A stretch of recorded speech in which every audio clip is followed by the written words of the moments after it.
Welcome, everyone, to another episode of Just Saying Football with Jack and Sean. I'm your host, Sean Gann, alongside my partner, Jackman Nicholas. We're here to bring you news, notes, weekly updates, and game analysis of your favorite teams from around the league. If you have not had the chance, go check out our website, justsayingfootball.com, and follow us on Instagram at Just Saying, no G, WJS for article and video updates. We are in the podcast studio. Yeah, we are. For week 5, Super Sunday Super Flex. A lot of S's right It's a tongue twister. It's a tongue twister, so that 30 times fast if you can. People at home, you can't because I can't. 30 is excessive. But all right, let's kick this off with some of our blowout games this Sunday. But we got the San Francisco 49ers making their way to Carolina to take on the Panthers.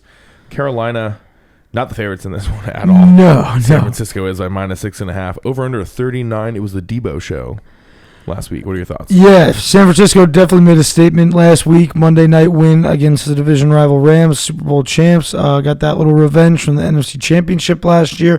I think 6.5 is a fair line for them. I think they hit that no problem. Carolina's offensive line's got some work. Baker Mayfield's got some offensive work. I got to say the Panthers, they're one of those teams this year that could be one of the worst teams for me, and it's showing so early. So I'm going to go with San Francisco off the gate for that. I like Debo and Ayuk and Kittle and what they're doing. Their opportunities are just going to get better and better every week with Jimmy G. Yeah, I think Kittle, you're hoping for a big game in this one. Finally. Just like Panthers, you're so much fun to play with in Madden, and I do so well with you in Madden. But and you have Christian McCaffrey. You'd think you'd be better. He's doing well. 9 for 81 and 1 in the passing game. I think it's obviously Matt Rule probably going to be out soon. Baker Mayfield clearly not the answer. Stephen A. Smith, telling him he's not even an NFL quarterback. Things like this. Brought in with the 49ers for sure. Yeah, they're coming off a huge win. I think momentum is in their favor. Look, people might not like Jimmy G. Fact matters, he took him to the NFC Championship game, taking them to the Super Bowl. He clearly knows how to maneuver Kyle Shanahan's offense, so don't be surprised if they somehow usurp the Rams and take over the division. Yeah, definitely. But I just wanted to say, I think this year, like you mentioned, 2 NFC championships, like we need to start respecting Jimmy Garoppolo a lot more, because if he did go to the Super Bowl, a little bit more. Tiny bit. Not a lot. Anyway, let's move this right along. We have the Pittsburgh Steelers making their way to Buffalo to take on the Bills. Largest spread of the weekend. Yeah. Bills favored by 14 points. Over under of 46.5. Now, Kenny Pickett came in last week, threw 3 interceptions against the Jets. Interesting game to put him in against the Bills, arguably the best team in football. Yeah. Maybe the best team in AFC now. That's for sure, yeah. And in a very competitive AFC. The 14, I feel like that's always such a trap. It's hard, to do it, because I feel like Buffalo goes 2 ways here. They win this game, 31-3, or the Pittsburgh Steelers and their well-coached team, like somehow, keep this game close. But no Minkah Fitzpatrick, no TJ Watt. No. Fitz is in. Fitzpatrick is in. Minkah's in. And Hayward's in off the injury report. That's great. No TJ Watt. So with that, that has to add some kind of operation to stopping Stephon Diggs. And, the thing is, I don't think they're going to slow him down, but they'll have to do that if they're going to try to keep it within 14. I will do the 46.5 over on this one. This one seems like Buffalo is going to kind of keep this at a high-paced game no matter what. Definitely take the over on that one. I also think that this is the Bills game. I thought they would have stuck with Trubisky for one more week. He was there last season with the Bills. Maybe like some familiarity about how that defense likes to work. But poor play. We've been talking about it. He hadn't done enough to really show that he's a full-time starter. Got a 4-game sample size. Not pretty. Let's move this right along in our blowout category. We have the Houston Texans making their way to the relevant Jacksonville Jaguars. The relevant Jacksonville Jaguars, Duval Country. Jags currently favoring this one -7, over under 43.5. I will spam that over in this one. These are two teams that have actually been scoring, over 23 points a game at times. So this could easily be a 46.5 point game over. I love that. Yeah. Yeah, no, I think that's going to be a great 43.5, I mean. It's a great line for a game like this where, even though the Jags defense has been one of the best defenses as far as, forcing turnovers, they're going to disrupt Davis Mills this year. Yeah. +7 turnover differential. For Yeah, the Jags. so with them, I mean, Davis Mills is the kind of quarterback that you're going to put under pressure there. So I feel like this is one of our blowout games because Jacksonville's at home. Their run game is great. I do think Dameon Pierce, Brandon Cooks are going to have good days. But, the Jacksonville team is looking a little bit better under Doug Peterson. Look, you are definitely happy with Dameon Pierce.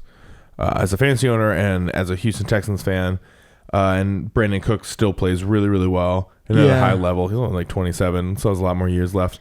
But I like Jacksonville. Their defense is solid. And like you just said, Doug Peterson turned this team around. He did win a Super Bowl. Beat the Vikings in the NFC Championship game. Still hurts. Still stinks. Yeah.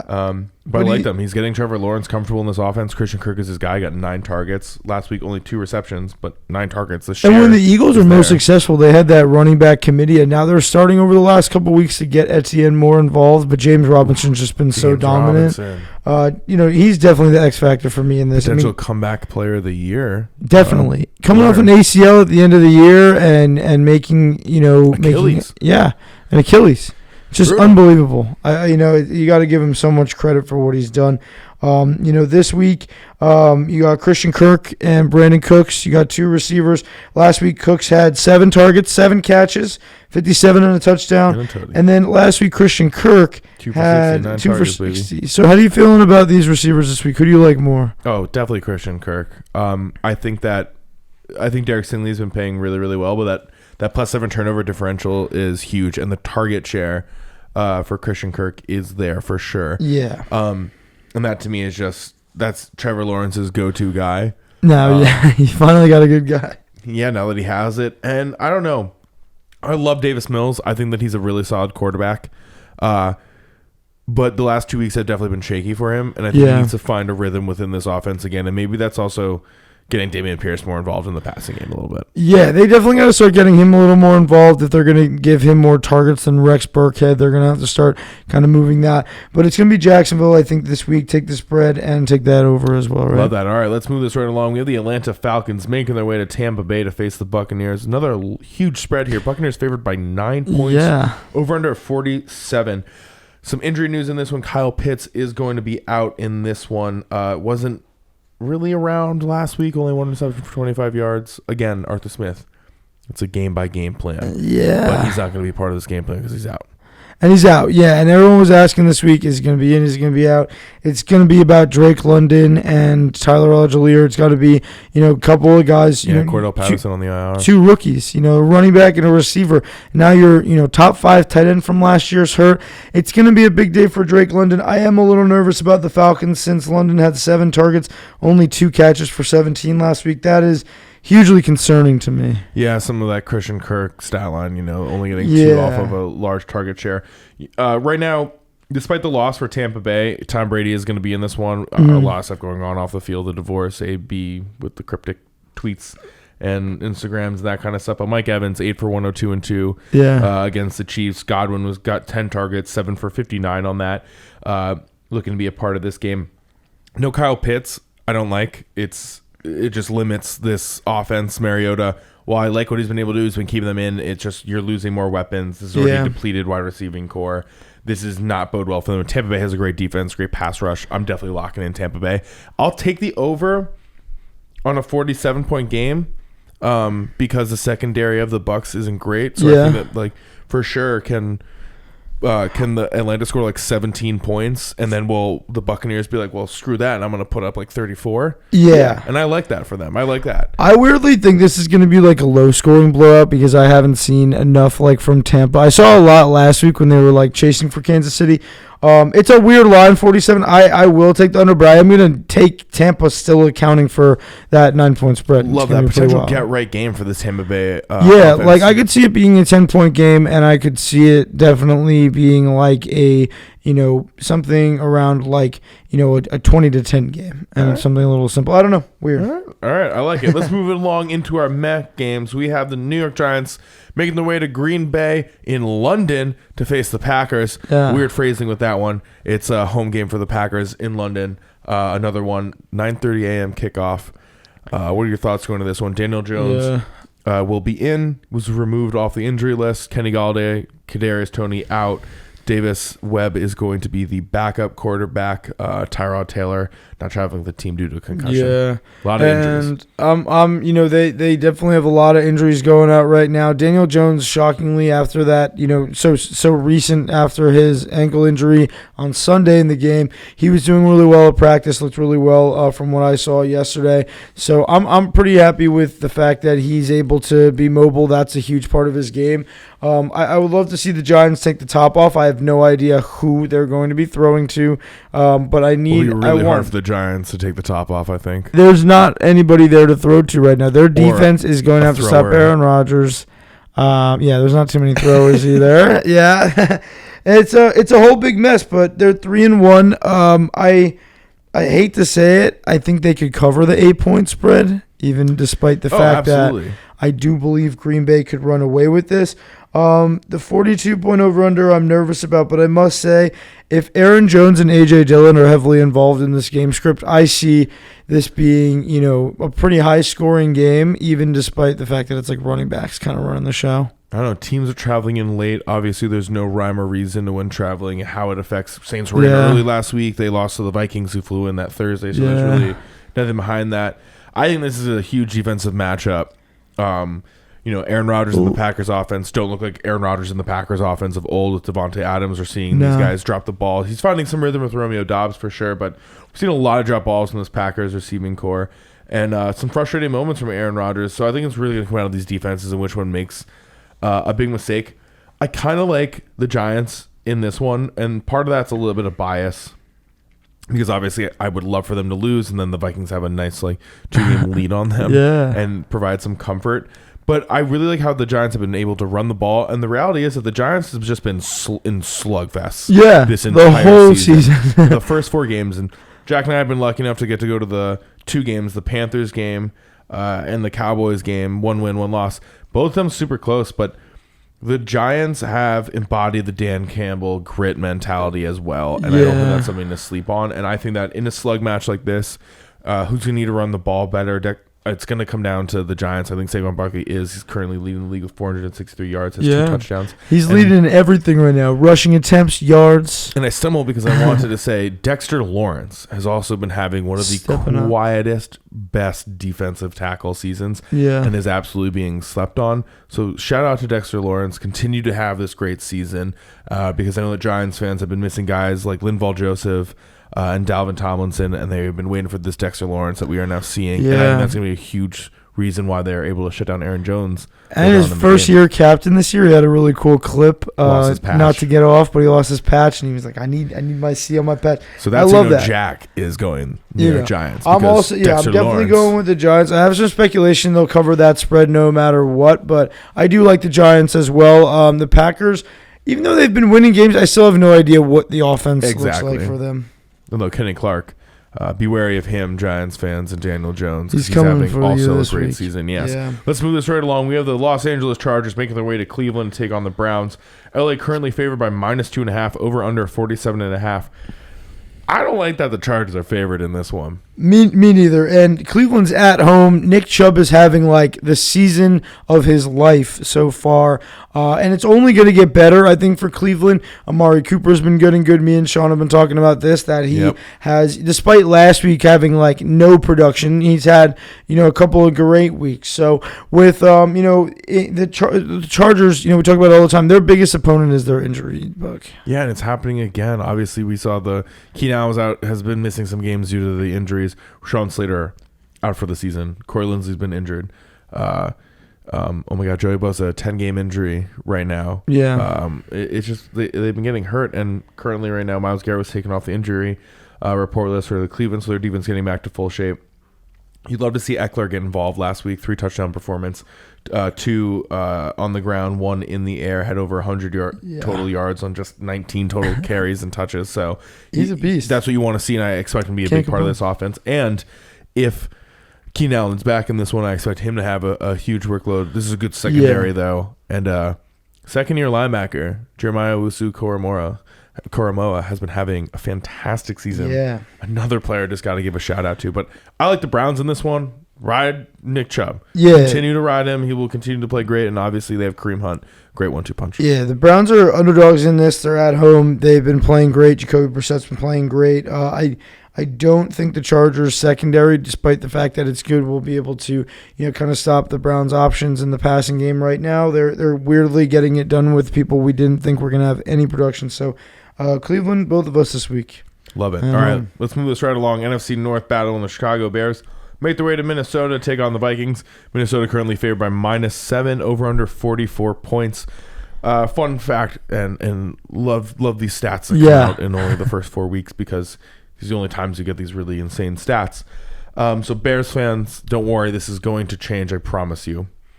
Currently at the moment, wide receiver of the Rams, Cooper Kupp, has more receptions, 40, than Justin Fields, quarterback of the Chicago Bears, does completions, 30. One of those weird stats. One of those crazy stats that happens the first 4 weeks. Again, it's upsetting that we even have to have offenses in today's NFL like that. I mean, it's literally like these low scoring games. That's fine, but they don't have that defense anymore. Where you're like, they only got to run the ball. I don't know. The Bears, the Vikings in this one are probably going to stop them in Minnesota, man. Look, I hope that the Vikings, they're coming back from London. There's a lot of travel in the last couple weeks. We were talking about in the offseason, it was crazy that you're coming back from London and you don't get a bye week like you used to. And look, the Saints are dealing with this. The Packers and the Giants are going to have to deal with this next week. So it's just a lot of a lot of pressure to put on these players to perform and with all these changes going on. It is a huge adjustment. Not a lot of people are talking about the London game switch up. With no bye week after, it's rough. That's an 8-hour time difference for us on the East Coast. If you're from Minnesota, that's an hour behind us. That puts you at a 9-hour time difference, I think. Yeah. So, that's, or 6-hour time difference. I don't know the times of London off the top of my head, but there's a huge time difference, and it could just make this game a little bit more interesting. That being said, Justin Jefferson's back riding with the Vikings. He is totally back. Went off last week, 10 for 147 on 13 targets. I mean, that is the Kevin O'Connell offense you were waiting for. Rushing touchdown. That is what Cooper Kupp was doing last year. The double-digit targets, the double-digit receptions, over 100 yards, scoring any way that you can. I think the Vikings are getting to the point now, week 5, they're starting to get creative. Get ready, because they're going to start really scoring a lot of points. I do believe that it'll be too much for the Bears this week. It's up to this defense, and I do believe that it will be under 44, in my opinion. Yeah, I kind of like a 21-14, 21-10 game. Yeah. That sounds right. Yeah. I like that. All right, let's move this right along. Detroit Lions making their way to New England to take on the Patriots. Patriots currently favored by -3, over under 45.5. Patriots put up a hell of a game against the Packers last week. Yeah. Injury bug also affecting them and the Lions currently for the Patriots. Mac Jones is going to be out in this one. Brian Hoyer is also going to be out in this one. Bailey Zapp is going to be the starter. Amon-Ra St. Brown on the other side of the ball for the Detroit Lions is going to be out. DeAndre Swift is also going to be out. Jamal Williams is going to be the guy again this week, and it's going to be up to TJ Hawkinson and Josh Reynolds to carry this team. Both guys. Anybody who has Jamal Williams in fantasy or got him in the waivers or drafted him late is very happy right now, and you better start him. He's absolutely a scoring threat.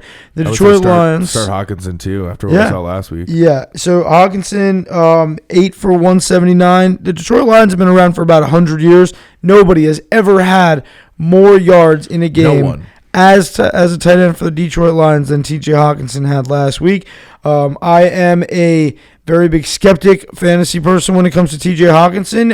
He's definitely moving the needle a little bit higher up. Well, Goff just also notoriously does not like.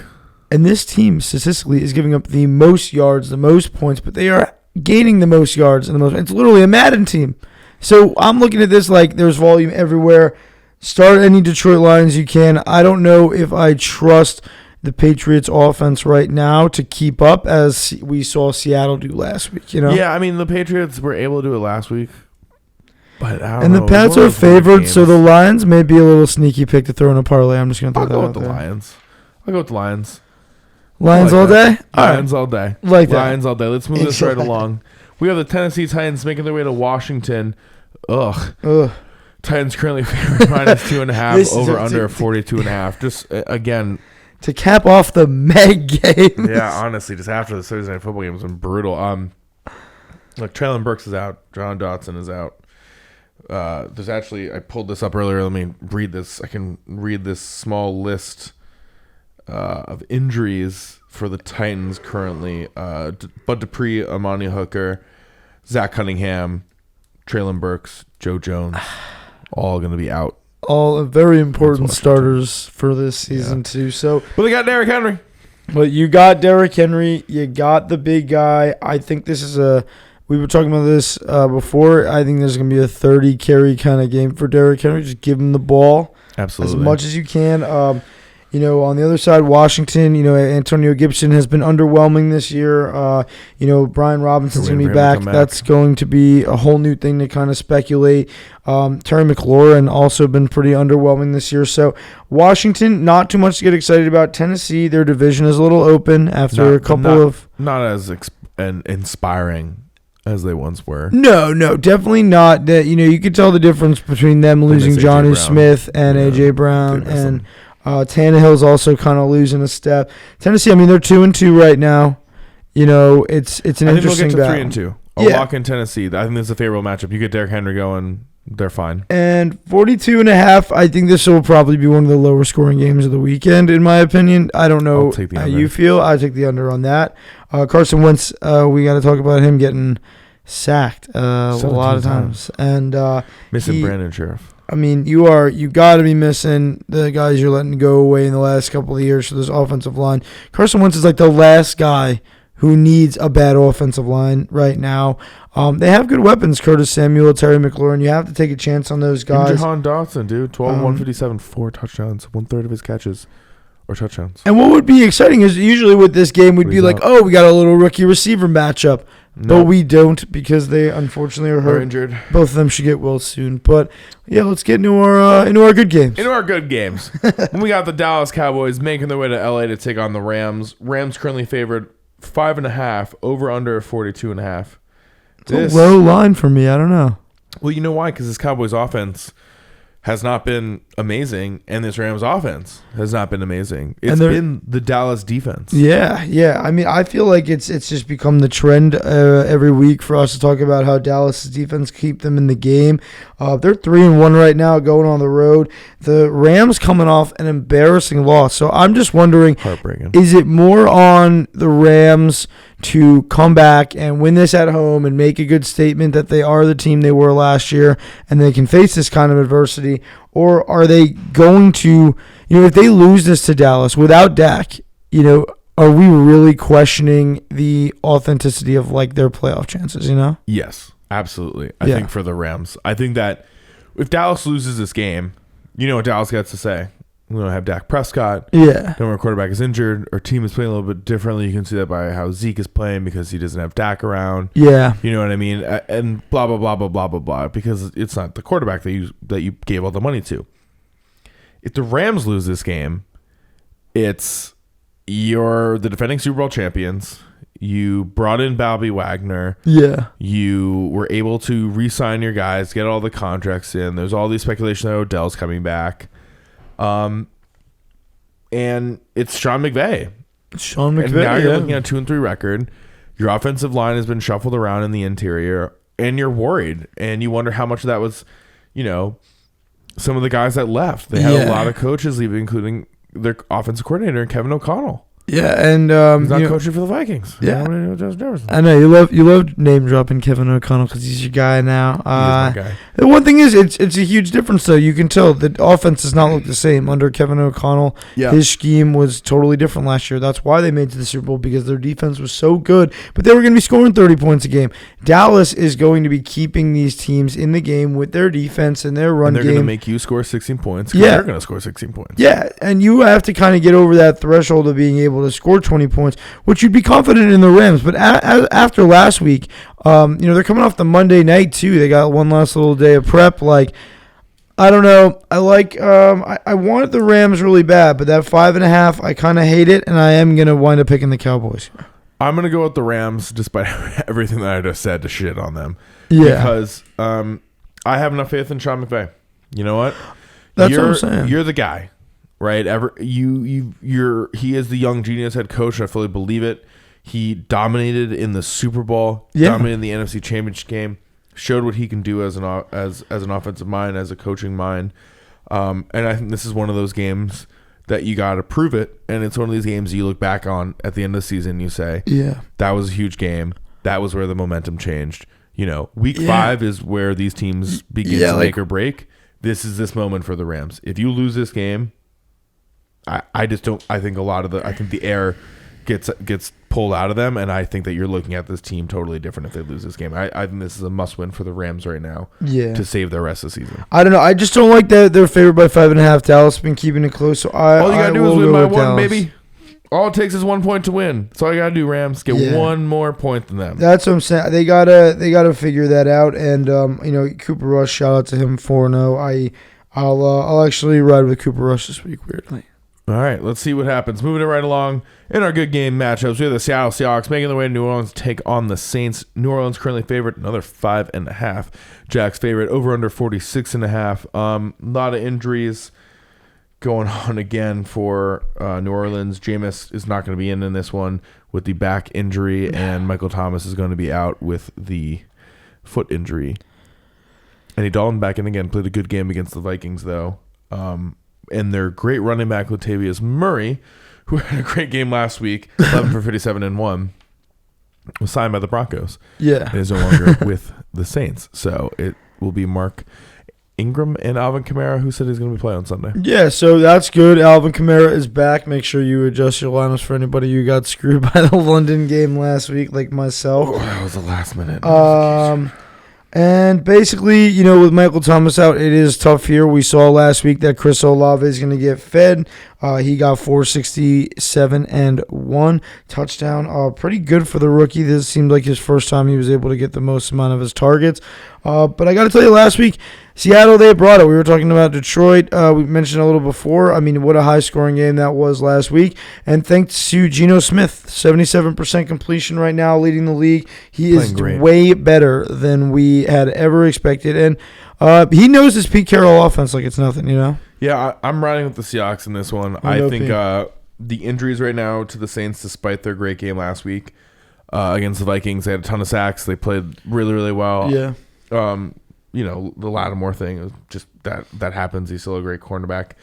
But Geno Smith is operating this offense really well. He's moving the ball really efficiently. Penny's getting involved, over 150 yards on the ground last week. Yeah. I like that. I think the injury bug right now is killing the Saints. I do think this will be another nail biter for New Orleans, though. Yeah. I think this will be another nail biter for the Seahawks as well. New Orleans is such a hard place to play, but with the injuries, it's a little tougher. I just like what Seattle's doing right now. DK and Tyler Lockett seem like they're getting involved. Will Disley's getting involved. Rashad Penny, like you said, having 150 yards. We're in a good state to trust Seattle to kind of take these games now, and they know the division's so competitive. They were watching that Rams game we were just talking about on Monday night, and they were like, "Why not us?" They're saying, "Yeah, we're why not us? Why not us?" All right. Sounds like you're rocking with Seahawks. Let's move this right along in our last good game of the weekend when the Miami Dolphins make their way to New York to take on the Jets. Miami currently favorite by -3.5, over under 46. Now, Tua's not in this one. He does have a concussion. Thought he had one last week. Not a doctor. But yeah, it's going to be the Teddy Two Gloves Bridgewater show. What are your thoughts? Yeah, Zach Wilson back last week. We talked about how Kenny Pickett messed up pretty bad last week while they were playing in Pittsburgh. Zach Wilson kind of did the opposite. He low-key showed up, and he's getting everybody involved. Tyler Conklin, Garrett Wilson, Elijah Moore. You got Michael Carter and Breece Hall in the backfield. The Jets, I feel a lot better about than we did like 3 weeks ago. Yeah, absolutely. I think, we've loved Robert Saleh for some time. Yeah. And I think I'm really happy and Jack is really happy that we're seeing what we knew that Robert Saleh could do to this team, which has changed the mindset. I still like to see a little bit more from Zach Wilson despite the win. But I like the Dolphins in this one. Yeah. Tyreek Hill, Jalen Waddle, Mike Gesicki, who's still there. He's present. You can pass to him. It's still a loaded offense, and this defense has been playing really, really well. Mike McDaniels, man, he's the real deal. We just got to make sure that they take care of their quarterback. Yeah, that's like the main concern, and that does also, I think, fall on the head coach. Yeah, no, absolutely, and we saw that thing with Mike McDaniels, and he was just saying, about if he had any indication or anything like that. It's just crazy to me. Like you said, it really does fall on the staff of the team. Teddy Bridgewater, I think, is going to be able to get the job done. He's a veteran, but it's just an unfortunate situation why he's in there. With Tyreek Hill, Jalen Waddle, Mike Gesicki, Sean Jokes, he's just there. He's just there, even though he's like an absolute athlete. What's crazy to me really is, the Jets, they finally have weapons around their quarterback for what seems like the first time in a decade. And it's actually pretty awesome to see because they got some, like, dogs. They got Garrett Wilson. Dog. Like I said, they got Breece Hall. Dog. Game-winning touchdown last week. How do you not love that? Dog. But I'll tell you this. I'm going to go with Miami just like you. I'm going to have them covering 3.5. The line here, I will go with the under. I do think that these defenses are going to disrupt the quarterbacks and keep this as a pretty low-scoring affair. Division opponents, they're pretty, even though this is Mike McDaniel's first time playing the Jets as the Dolphins head coach. I'm taking the over. Taking the over? I like it. I don't know why. Sneaky high-scoring game. God, I hate when we disagree. I know. All right, let's move this along to our games of the weekend on this Sunday Superflex. When the Philadelphia Eagles make their way to Arizona to take on the Cardinals, Eagles are favored by -5 over under 49.5. Only undefeated team right now, Philadelphia. Yeah, Jack's favorite team behind the New York Giants. We don't get any exciting. That's how it's a weird competitive-ish year is when we don't have a guy like we don't have like 2 or 3 teams that are like 6-0. We're 4-0 already. And there's crazy. Only 1 4-0. That's it.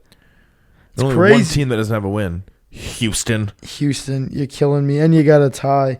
But Kyler Murray, Jalen Hurts battle, a couple of Oklahoma former college athletes, and now they're in the NFL. They have proven themselves to just show up now. I mean, they have both solidified themselves as somewhat of the franchise guys. I mean, Jalen Hurts hasn't gotten his second contract like Kyler has yet, but he is well on his way. I think everyone is a little bit concerned though with what's going on with Cliff Kingsbury and this Arizona offense. Despite the 2-2 record, they have been struggling. Yeah, not a lot of great football being played by them offensively. Hopefully, with the DeAndre Hopkins, I think comes back next week. 5 games suspension or 6 I think it's 6 weeks, so maybe week 7 he comes back. They got 2 weeks before DeAndre Hopkins comes back into the fold. Hopefully, they got no shortage of weapons on either of these teams, though. No. I mean, even without DeAndre Hopkins, they're still stacked. Yeah, Marquise Hollywood-Brown playing great. Zach Ertz playing great. Yeah, I mean, James Conner still scores, and obviously Philadelphia, Miles Sanders, Jalen Hurts, AJ Brown, Dallas Goedert, everybody. This is gonna be a very high scoring game. The line here, as Sean said, 49.5. That's got to be. If over. Not, that's take the over. Take that. I mean, you're in Arizona where the Cardinals play best. Philadelphia. You're getting Devonta Smith involved.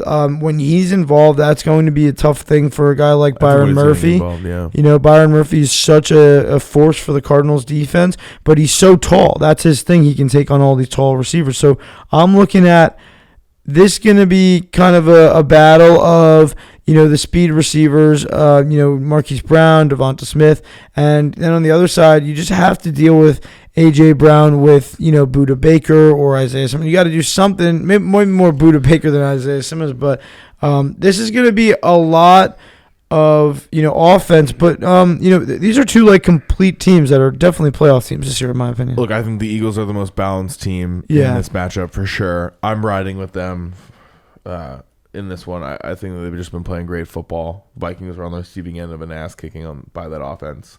I like what they're able to do. Yeah. Cardinals just have more question marks for me. High potential for this to be a great game. I also think there's a good potential for this to be a blowout by the Eagles. So definitely pay attention to this one. I feel like the Cardinals have been playing from behind, in most of the first halves this year. So they're kind of that team that if they do win, they've been coming back. They definitely don't like that. Yeah, they don't like leading the first half. No, nah.